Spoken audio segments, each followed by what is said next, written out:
kilalanin ng ilan sa mga celebrities na tatakbo ngayong midterm election 2025. Una rito ay si Arjo Ataide, anak ni Sylvia Sanchez at asawa ni Maine Mendoza. Kasalukuyang nakaupo bilang representative sa Quezon City's 1st District ang aktor. At nais nitong tumakbo muli. Todo suporta naman si Maine Mendoza sa kanyang pangangampanya. Sa kasalukuyan, ay wala pa silang anak ni Arjo. Ang kanya namang brother-in-law na si Zanjo Marudo, asawa ng kanyang kapatid na si Ria Ataide, ay papasok na rin sa politika. Tatakbo si Zanjo, bilang second nominee sa party list na ASAP na.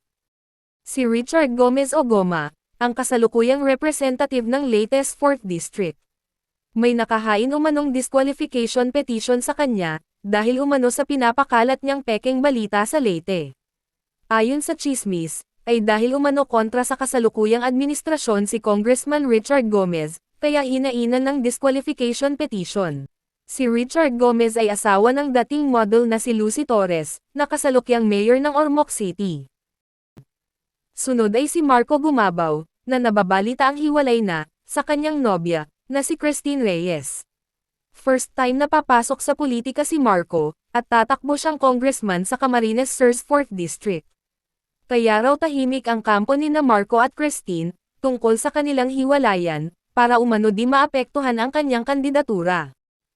EJ Falcon, ang outgoing Vice Governor ng Oriental Mindoro, ay tatakbo bilang representative, sa pangalawang distrito ng probinsya. Siya ay dating Pinoy Big Brother Big Winner. Si Shamsi Sapsap, dating beauty queen, at president ng Miss Universe Philippines Organization, ay tatakbo sa unang pagkakataon bilang councilor sa Pasig City. Si Shamsi ay isang arkitekto. Nanalo siya bilang third runner-up, sa Miss Universe noong 2011. Bong Revilla Jr., na isang action star at kasalukuyang senador, ay tatakbo muli sa parehong posisyon. Ang asawa naman niya na si Lani Mercado Revilla ay kasalukuyang representative ng Cavite's 2nd District, at magpapare-elect. Ang anak naman nila na si Jolo Revilla, na isa ring actor at kasalukuyang representative of Cavite's 1st District, ay magpapare-elect din sa parehong posisyon. Gaya din nila, na ang pamilya ay kasali na sa politics. Hindi magpapahuli ang pamilya ni Vilma Santos Recto. Ang star for all seasons ay tatakbong muli bilang gobernador sa Batangas. Ang kanyang anak naman na si Luis Manzano, ay papasok sa politika sa unang pagkakataon.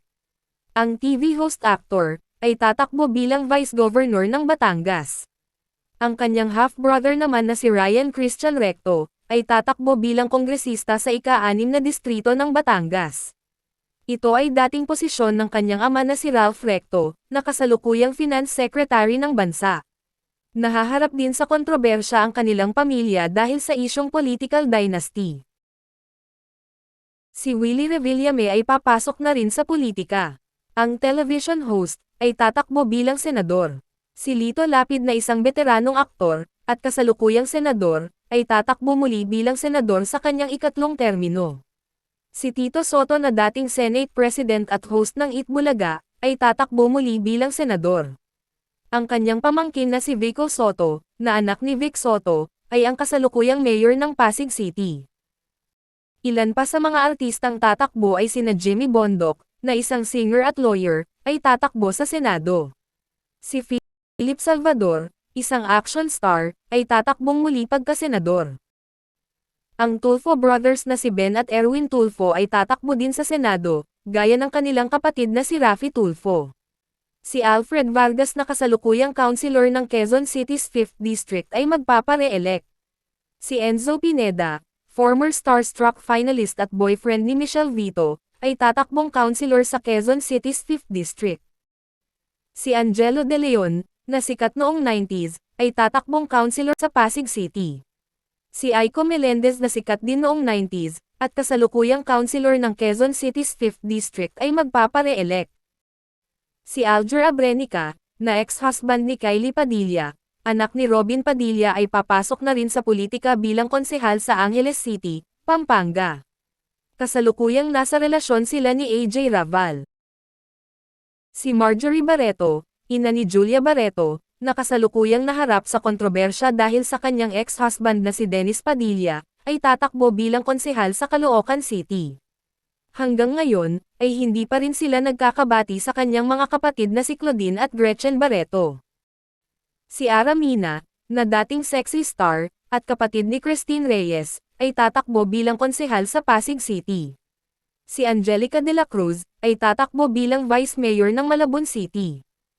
Si Isko Moreno na dating alkalde ng Maynila, ay tatakbo muli bilang alkalde. Si Manny Pacquiao, ang pambansang kamao at dating senador ay muling tatakbo sa parehong posisyon. At si Dr. Willie Ong, na kasalukuyang nagpapagaling at lumalaban sa sakit na kanser, ay tatakbong muli sa Senado.